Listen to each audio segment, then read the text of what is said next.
સુરેન્દ્રનગરની તો સુરેન્દ્રનગરના થાન નગરપાલિકાની ચૂંટણીમાં બબાલ થઈ છે। વોર્ડ નંબર 1 અને 2 નંબરના બૂથમાં મતદાન બંધ કરાવવામાં આવ્યું હતું। અંદર પક્ષનો પ્રચાર કરતો હોવાનો દાવો કરવામાં આવ્યો હતો। એક રાજકીય પક્ષની સ્લીપ જોવા મળતા હોબાળો થયો હતો। ચૂંટણી વિભાગને ફરિયાદ કરતા મતદાન બંધ કરાવાયું હતું। ચૂંટણી પંચના અધિકારી ડીવાયએસપી ઘટના સ્થળ પર પહોંચ્યા હતા। મતદાન બંધ થતા રાજકીય નેતાઓ દોડી આવ્યા હતા। પ્રિઝાઇડિંગ ઓફિસરને પણ હટાવાયા હતા।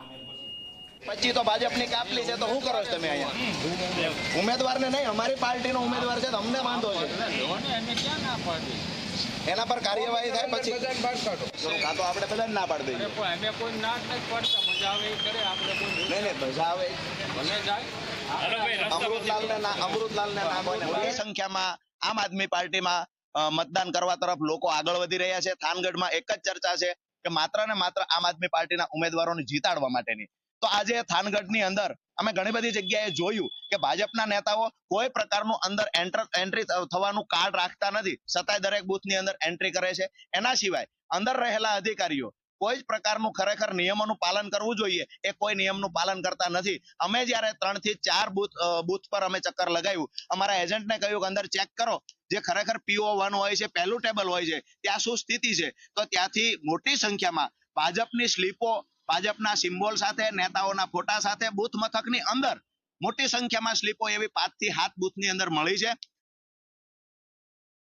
મતદાન અટક્યું નથી। વોર્ડ નંબર 1 ના બૂથ નંબર 2 ઉપર જે મતદારોની ભૂલથી થોડી કાપલીઓ છે એ કાપલીઓ એ અંદર નાખી દીધેલી, એ તાત્કાલિક અમારી ટીમ દ્વારા આવી અને કાપલીઓ છે એ કાપલીઓ લઈ લીધેલી છે।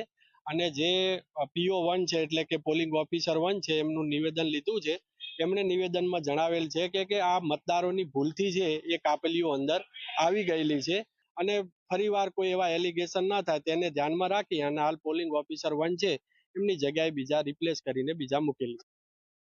હાલમાં જે વિવાદ કરી રહ્યા છે એમાં સ્લીપ હોય અને કટિંગ કરતા કોઈ મતદાર ભૂલી ગયો અને તમામ પક્ષની સ્લીપો છે એમાં સ્લીપ દરેક રાજકીય પક્ષો મતદારોને સ્લીપ આપતા હોય છે। જે કોઈ રાજકીય પક્ષો વિરોધ કરી રહ્યા છે, હાર ભાળી ગયા છે, એટલા માટે ખોટો વિરોધ કરી અને મતદાન રોકાવાના, ઓછું મતદાન થાય એવા પ્રયત્નો કરી રહ્યા છે।